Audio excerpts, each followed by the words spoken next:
ఈ రోజే డౌన్లోడ్ చేయండి. మీ ఫేవరెట్ షోస్ చూడండి. ఆద్య, నా మీద జరిగిన ఈ దాడి గురించి మీ పెద్దమ్మకు తెలియకూడదు. ఆ విషయం నాకు తెలియదా పెదనాన్న? చిన్న యాక్సిడెంట్ అని చెప్తాం.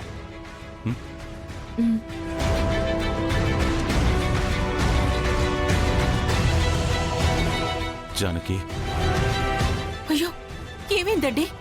ఏం జరిగింది? చిన్న యాక్సిడెంట్ అయింది. చిన్నదంటారేంటండి? తల కట్టు కడితేను. నాకేం కాలేదు జానకి. దేవుడి దయ వల్ల మీరు క్షేమంగా తిరిగి వచ్చారు. అక్కడ ఏదైనా గొడవ జరిగిందేమోనని ఎంత కంగారు పడ్డాను.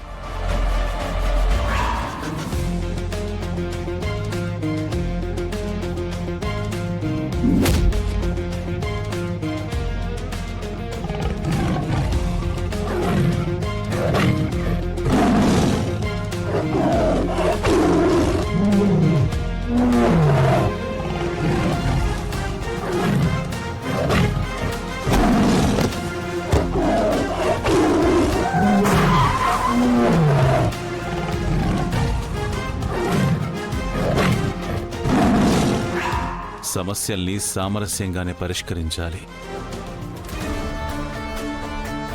హింసకి అవకాశం ఉన్నంత వరకు దూరంగా ఉండాలి. అసలు అతను మిమ్మల్ని ఎందుకు చంపాలని చూస్తున్నాడు?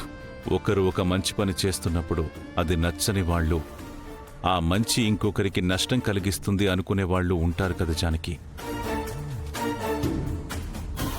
వీళ్ళకి రామా వల్ల కలిగిన కష్టమేంటో నష్టమేంటో తెలుసుకోవాలనే వెళ్ళాను. కాని వాడక్కడ లేడు. లేదంటే అక్కడే వాడికి గట్టిగా బుద్ధి చెప్పేవాణ్ణి. ఇప్పుడు వాడెవడో తెలిసింది కదా. ఇంకొక్కసారి వాడు రామా జోలికి రాకుండా వాణ్ణి ఎలా ఆపాలో నాకు తెలుసు. నేను చూసుకుంటాను జానకి. పెదనాన్న, వాళ్ళ ఆటలకు ఫుల్ స్టాప్ పెట్టాలంటే మీరు ఎలక్షన్లో ఎమ్మెల్యేగా పోటీ చేయాల్సిందే. లేదంటే ఈ ఊరిని రామాని మనం కాపాడుకోలేం పెదనాన్న. రామా ఉద్యోగంలో చేరినప్పటి నుంచి నేను ప్రశాంతంగా నిద్రపోయిందే లేదు.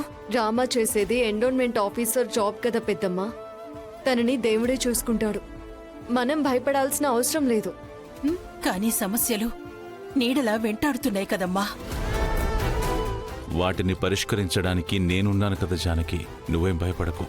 అవునండి, అన్ని చోట్ల మన మంచితనం పని చెయ్యదు కదా. మీరు అధికారంలో ఉంటేనే మనం ఏమైనా చేయగలం.